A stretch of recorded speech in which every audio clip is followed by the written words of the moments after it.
If you are an investor and you own property in the Sacramento area, what should you do to prepare for an emergency?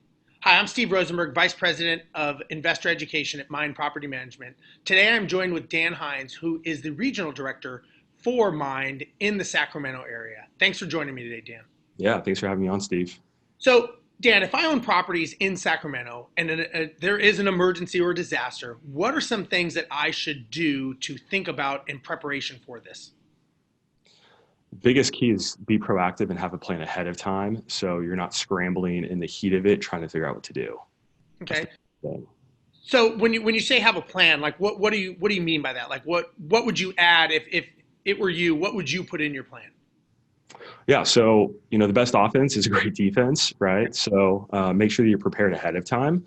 If it's a multifamily property, have your exits marked, that sort of thing. Down to single family properties, make sure everything's up to code. There's laws and regulations around having earthquake strapping on water heaters and that kind of stuff.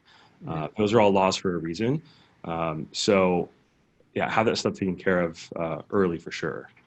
Okay. And then maybe would you suggest for investors to maybe let their residents know where shutoff valves are and, maybe where local hospitals are and that kind of thing so that, obviously the property is taken care of, but obviously the safety and security as well. Would you add that in your plan or is that not something you'd put in there?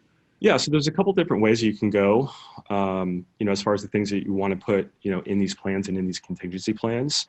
As far as resident education, we've seen everything from handbooks to PDFs, a couple of different ways that you can go about putting that information in front of your residents. Mhm. Uh, there is some common handouts as far as, earthquake protocols and that sort of stuff already in a lot of resident packages.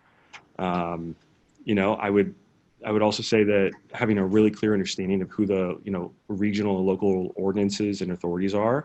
Are you going to have a CDC sort of issue if you're facing a flood? Is that more FEMA? Um, you know, just making sure that you have a plan of that stuff ahead of time. Yeah, that's true. And also, I guess along with that, the owner wants to make sure that probably their insurance policies are up to date, that they know what those policies are and they can get to them. Maybe they have them on some sort of file on the cloud or in a server so that they can get to that documentation, or they can get it to the resident or the insurance or property management company should something happen. So I guess these are all things that you would include in the plan. You had mentioned something earlier that I think is important. You talked about documents.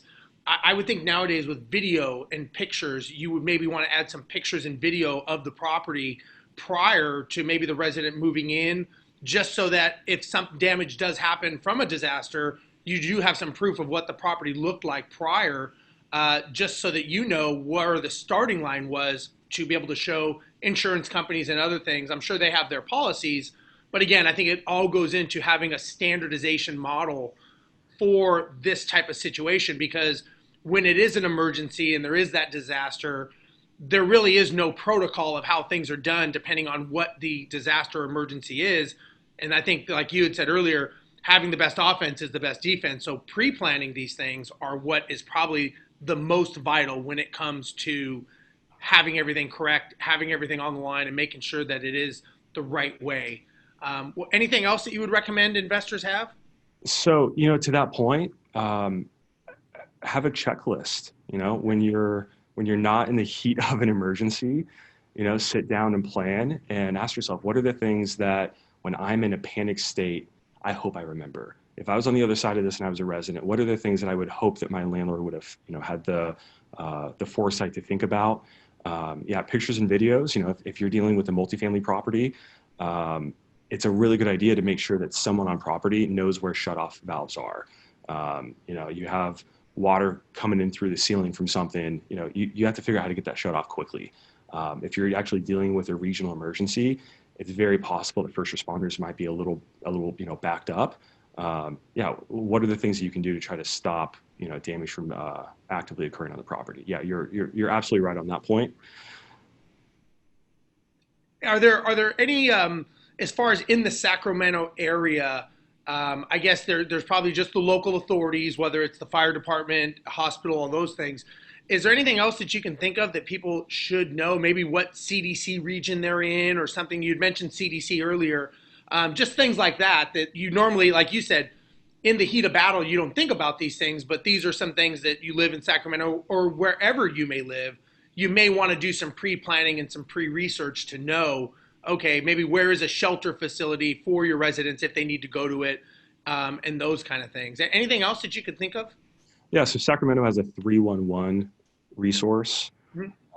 They list a ton of stuff, everything from immediate city resources, and then higher level county, and then if big things are happening, they'll even link out to some federal things sometimes. That's a great starting point for figuring out where to go actively in Sacramento. Thankfully Google is a pretty amazing thing these days as far as coming up with the phone numbers and all that stuff right away. Yeah. Knock on wood, Sacramento isn't in Tornado Alley. We're in a pretty good shape, or a pretty good area as far as not having to deal with hurricanes and that sort of thing. But we do have areas in Sacramento that are designated flood zones. So making sure that you're properly insured on that, knowing what your coverages are.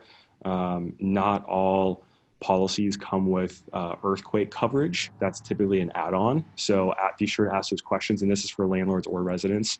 Really make sure that those things are figured out inside your policy, and make sure you're properly covered. If you have some really high value, high priced valuables, write those things in your policies, because there's a really good chance that they might not be covered. Sure. Yeah. Okay, great. Well, Dan, thank you so much. Appreciate the information. For those of you watching, if you'd like to know more, please go to our website. We have a knowledge center. You can go to mind.co, www.mynd.co, and there you can get a whole resource of information. Much of the things that Dan spoke about, you can find on our website. Again, on behalf of Mind Property Management, Dan and myself, I want to thank you for watching, and we will see you next time. Thank you. Bye-bye. Thanks for watching. Don't forget to like, comment, and subscribe. And if you'd like to keep the conversation going, join our Facebook group.